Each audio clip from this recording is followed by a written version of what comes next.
So we have a problem from atomic structure. The problem says the number of electrons present in all the completely filled subshells having n is equal to 4 and s is equal to plus 1 over 2 is dash. We have to fill in the blank wherein n stands for principal quantum number and s is the spin quantum number. तो सबसे पहले इस छोटी सी problem में जो hidden information दी है question में वो हम रूल आउट करते हैं.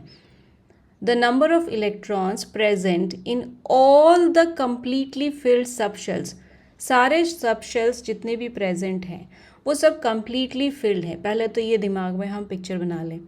अब कहाँ पे है ये subshells? Having n is equal to 4 यानी principal quantum number 4 पर, यानी कि 4th orbital. ठीक है. अगर प्रिंसिपल क्वांटम नंबर 4 है तो कौन कौन से सबशेल्स प्रेजेंट होंगे पहले तो हम ये रूल आउट कर लेते हैं. So if n is equal to 1 S subshell is there. n is equal to 2 पे जब हम आते हैं नेक्स्ट ऑर्बिट पे तो S एंड P भी आ जाता है.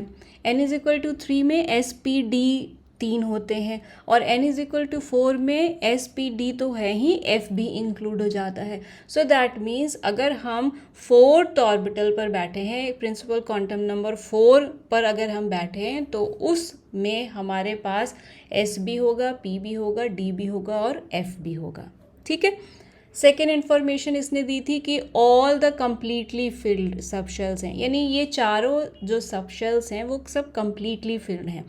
आपको मालूम है S में 2 इलेक्ट्रॉन्स आते हैं, P में टोटल 6 इलेक्ट्रॉन्स होते हैं, D में 5 इंटू 2 यानी 10 इलेक्ट्रॉन्स होते हैं और F में 14 इलेक्ट्रॉन्स होते हैं. ठीक है. अब एक इन्फॉर्मेशन इसने दी है S is equal to plus half, यानी कि जो स्पिन है उसका प्लस हाफ है. आपको मालूम है एक पर्टिकुलर सबशेल के अंदर जो फिल होते हैं इलेक्ट्रॉन्स, ठीक है, तो हर एक ऑर्बिटल में 2 इलेक्ट्रॉन्स होते हैं.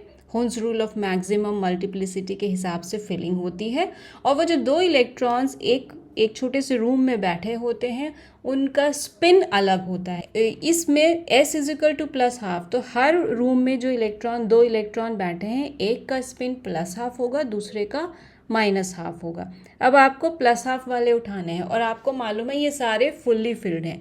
तो वेरी इजी टास्क. S में 2 इलेक्ट्रॉन्स हैं तो आपके पास एक आएगा प्लस हाफ में, एक इलेक्ट्रॉन आएगा. P में 6 है तो यहाँ से आपको 3 मिलेंगे. सो 3 प्लस 1 इज़ 4. D में 10 इलेक्ट्रॉन्स हैं, ठीक है, तो यहाँ से आपको 5 इलेक्ट्रॉन्स मिलेंगे प्लस हाफ के.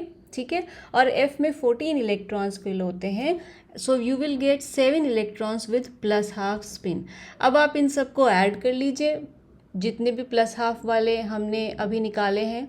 सो 7 plus 5 plus 3 plus 1 will be 16 electrons. So the answer will be 16. There are 16 electrons present in the completely filled subshell having n is equal to 4 and s is equal to plus half.